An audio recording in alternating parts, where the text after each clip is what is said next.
Hello everybody, Panzer King in the Lion's Den here, bringing you the 1938 summary.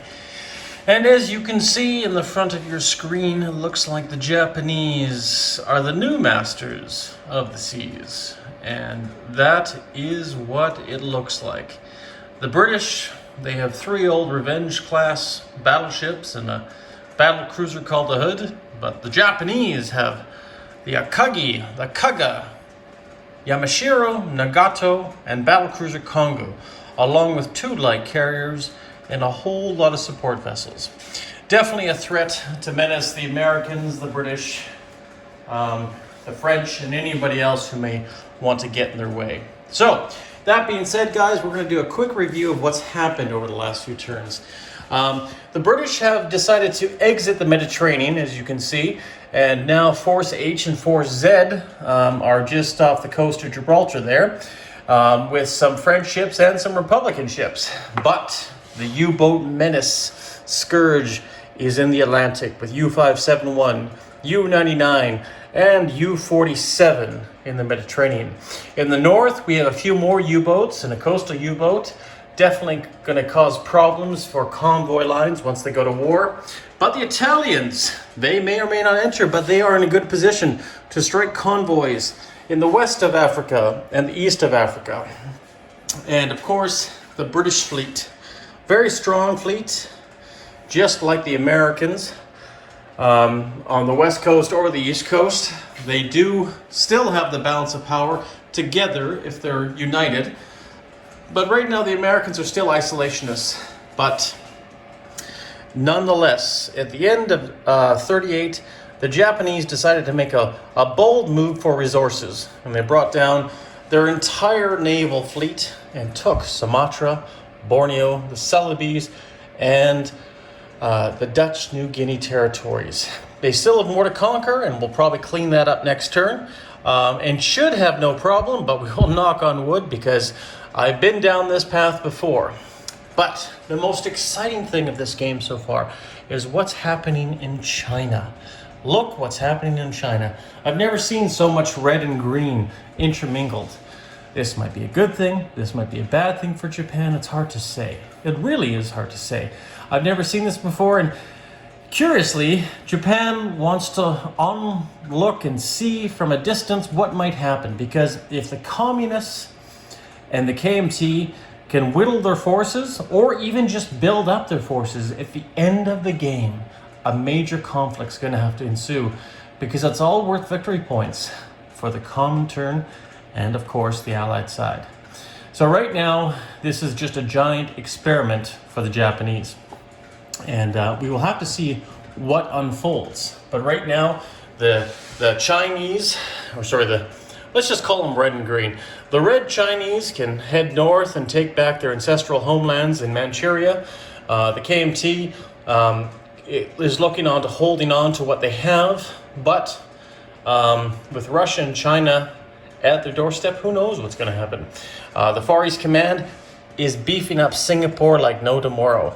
Now, there's not many ships there. They have a fleet, the 14th Fleet, which is just comprised of a few surface vessels and transports. However, it's still enough to cause concern, but the biggest concern is these French subs.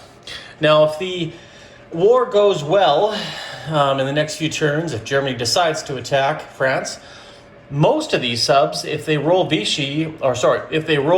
Axis, they may go, very likely, to the Japanese, which I'm surprised, because that would help immensely for the Japanese in this, but it also could cause havoc with that convoy line right there. So definitely a smart move by Jinx. I'm actually very impressed by it. It's a new move. I haven't seen it before, but that's why I have such respect for my comrade at arms on another side of the board, because Jinx is probably one of the smartest players I've ever played against. That is for sure. Now, I've also put out my kamikaze planes just to strike fear into the Americans and anybody else.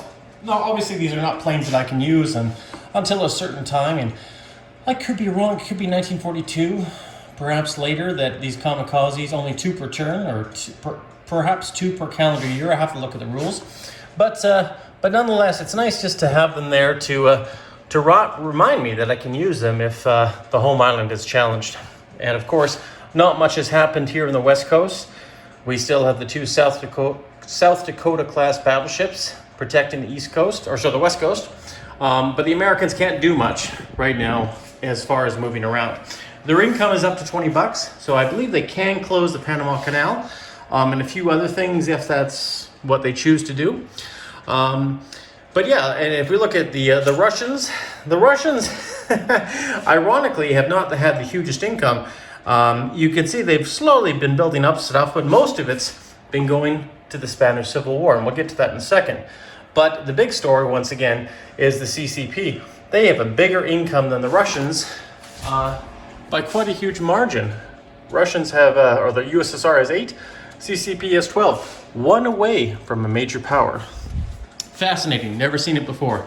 Hopefully I never see it again, but we'll have to play that one by ear. But anyways, going back to here, let's go to the Spanish Civil War. Unfortunately, Hilltop has been rolling like a madman, and he has done so well. You look at all those Republicans and all those recruitment rolls, it's just an unstoppable menace. And sadly, this is the first time I will not be winning. Well, I shouldn't say that, but more than likely probably not be winning the Spanish Civil War. Because Germany has sights on other things, and same with Italy. Italy has to worry about its own defenses. It's sadly given up on the Spanish Civil War, and that's slowly going to wither at the vine. The nationalists will put up a good fight, and if things turn out better by luck or by crook, perhaps they will still get support again. But for right now, they are on their own, and we'll see how that turns out. The longer I can hold out, the longer and better it will be for the Axis powers, because the dreaded International Brigade will not be going to the Russians every turn. So that would be nice to see. Hold out as long as possible, my nationalist friends. So, that being said, the RAF has slowly been starting to build up some more planes. You can see England just built a transport last turn, as well as an airborne to threaten Germany, and often I knew they would. It's a very good move by Jinx. As he says, and I quote, to project threat, which obviously now there is threat towards Berlin. So obviously I'm going to have to do something about it. I wasn't worried about it because there was nothing anywhere in range that could challenge Berlin. But not now. Now Berlin is a prime priority for me to protect for obvious reasons. And same for Rome. Rome is no giveaway. But also, don't be fooled, that strategic bomber can also deliver troops as well if they so desire and so build. So, anyways, figured I'd give you that one to you guys and let you know what's going on.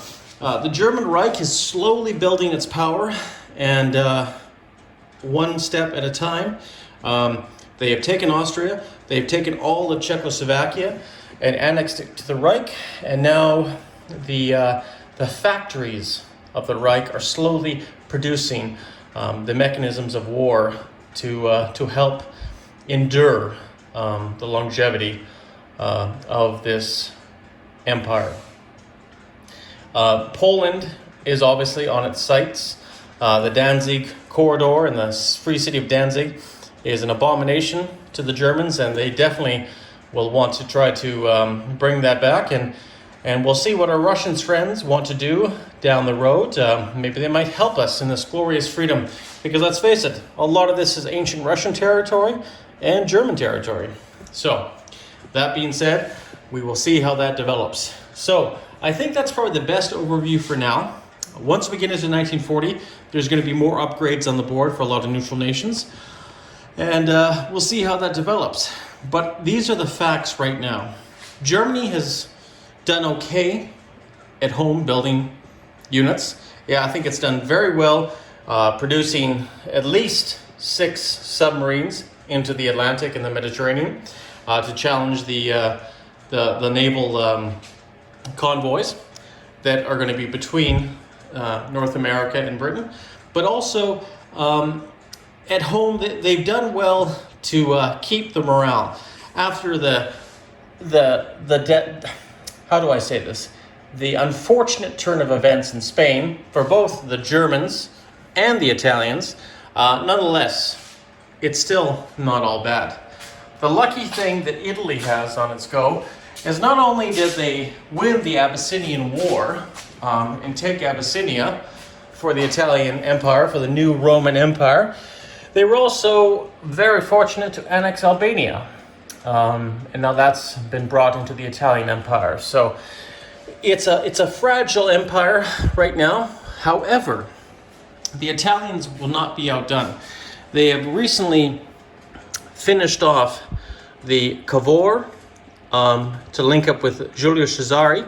So now they have 2 battleships to rival the French as well. And possibly looking at helping maybe their German allies on the the southern Western Front in southern Vichy France there, right? So we'll see how that turns out. There is mountains in that territory, but you never know how that'll go. But I think that's probably the best summary I can give you guys now. Not too much has happened because we're in 1938. 1939 might spin a different tale. Maybe not. But then again, who thought this would happen in China this turn, right? So it's all in the luck of the dice, my friends. And with that being said, I'm going to leave you to ponder what might happen next year. And this is Panzer King going to sign out here, wishing you guys all a wonderful time watching the next part of this series. And you guys all stay classy.